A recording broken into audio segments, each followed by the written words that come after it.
ಒಂದು ಸಿನಿಮಾ ಅಂತ ಹೇಳಿದ್ರೆ ನಮಗೊಂದು ಮಗು ಇದ್ದಂಗೆ, ನಮ್ಮ ಕನಸಿನ ಕೂಸು.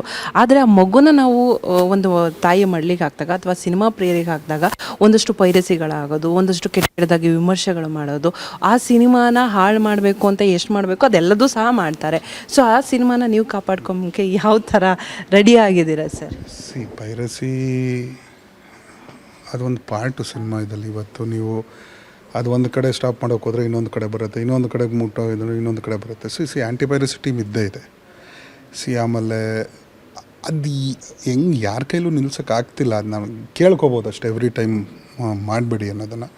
ಬಟ್ ಐ ಥಿಂಕ್ ಗೌರ್ಮೆಂಟ್ ಕಡೆಯಿಂದ ನಮಗೆ ಆ್ಯಂಟಿ ಪೈರಸಿ ಸ್ಟ್ರಿಕ್ಟ್ ಲಾಸ್ ಬಂದರೆ ಅದೊಂದು ಚೂರು ಕಮ್ಮಿ ಮಾಡ್ಬೋದು ಅನ್ಸುತ್ತೆ. But still I think cinema ಚೆನ್ನಾಗಿದ್ದಾಗ ಪೈರೇಟೆಡ್ ಕಾಪಿ ಬರದೇ ಇರಲಿ, ಸಿನಿಮಾ ತುಂಬ ದೊಡ್ಡ ಮಟ್ಟಕ್ಕೆ ಹಿಟ್ಟಾಗಿದೆ. ಎಷ್ಟೊಂದು ಸಿನಿಮಾ ನೀವು OTTಲಿ 4 ವಾರ ಆದಮೇಲೆ ಬಂದ್ರೂ ದೊಡ್ಡ ಥಿಯೇಟ್ರಲ್ಲಿ ಇನ್ನೂ ಒಳ್ಳೆ ಕಲೆಕ್ಷನ್ ಆಗಿದೆ. ನಿಮಗೆ ಒಂದು ತುಂಬ ಉದಾಹರಣೆಗಳಿದೆ.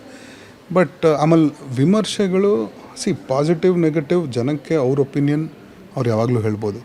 ಫ್ಯಾಬ್ರಿಕೇಟೆಡ್ ಆಗಿ ಬೇಕು ಅಂತ ನೆಗೆಟಿವ್ ಮಾಡೋರು ನಾನು ಏನು ಹೇಳೋಕ್ಕಾಗತ್ತೆ. ಅವರುಗಳು ಬೇಕು ಅಂತ ಏನಾದ್ರು ನೆಗೆಟಿವ್ ಹೇಳಿದ್ರೆ ಎಲ್ಲೋ ದೇವ್ರವ್ರು ನೋಡ್ಕೋತಾರೆ ಅಷ್ಟೇ, ನಾವು ಇದು ಮಾಡ್ಬೋದು. ಆಮೇಲೆ ನಾನು ರಿಕ್ವೆಸ್ಟ್ ಮಾಡ್ಕೊಳ್ಳೋದು, ಯಾರೋ ಒಬ್ಬರು ನಿಮ್ಗೆ ಯಾವುದೋ ಒಂದು 2-3 ಲೈಕ್ಸ್ಗೆ ಒಂದು ಸಿನಿಮಾನಾಗಲಿ ಒಂದು ಇದನ್ನು ಹಾಳು ಮಾಡಿ. ಸಿನಿಮಾ ಇಷ್ಟ ಆಯಿತು ಅಂದರೆ ಇಷ್ಟ ಆಗಿದೆ ಅನ್ನಿ, ಇಷ್ಟ ಆಗಿಲ್ಲ ಅಂದರೆ ಇಷ್ಟ ಆಗಿಲ್ಲ ಅನ್ನಿ.